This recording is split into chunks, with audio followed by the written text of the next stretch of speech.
What at OSU are we doing about ensuring that AI develops ethically? So actually, there's two answers. So one, just so you know, there are, I don't know how many countless lawsuits right now about who owns the data that these companies have used with respect to generative AI. I anticipate that at some point it goes to the court. It'll continue going up because there'll be overturns. And then we will actually have an answer. Do you actually pay artists? Do you pay individuals for scraping my email? If you're taking my X feed, are you going to pay me? I think we will have those answers at some point. In terms of what we're doing here at Ohio State around the ethics, we are starting and launching a new program around computing education that includes AI. And part of that is this ethical, and we actually call it social responsibility, because it's not just around, ethics, but it's around how do you have social responsibility when you're thinking about data, when you're thinking about coding, just because you can, should you? How do you ask those questions? Because a lot of times it's not a black and white answer. It is there's a gray scale to this. And so how do you ask the right questions to make a determination and know the unintended consequences? But we are providing students the ability to do that, which is, it's a muscle. We have to get them to think that way. So that is actually June 1st was the official launch. And so we will have a whole batch of students over the next cycles that will be thinking differently in that way. I love, again, you guys are forward thinking at OSU, so I love that you're trailblazing there.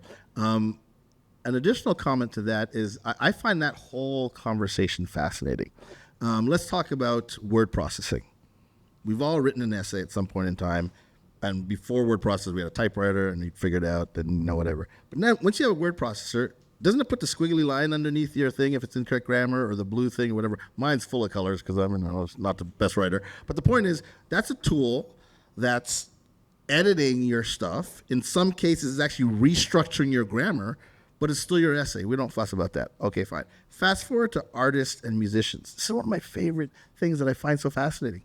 An artist and a musician will tell you, just ask Samuel Clemens, otherwise known as Mark Twain. He said, no one invents anything new. We just repurpose things that came before us. What does an artist do? Right? An artist interprets life based on what they see, and they're inspired by all these other art. The greatest artist out there, Picasso. When you look at his cubism phase, he will tell you when he was alive, he was inspired by this whole African art that was doing this mask and weird Cuban formation. You look at musicians, unless you're Mozart, one of a few, billion people comes up with literally brand new stuff. Musicians are inspired about the music they heard before. I love hip hop. We all know that hip hop is based on, oh my God, that dope beat was there before. And then these great lyrics that inspired me. There's so much borrowing and appropriating and reappropriating that we do already.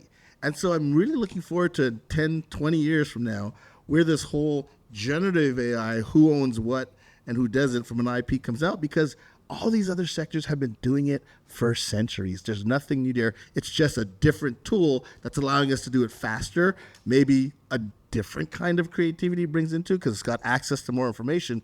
But conceptually, we always borrow and repurpose over and over and over again.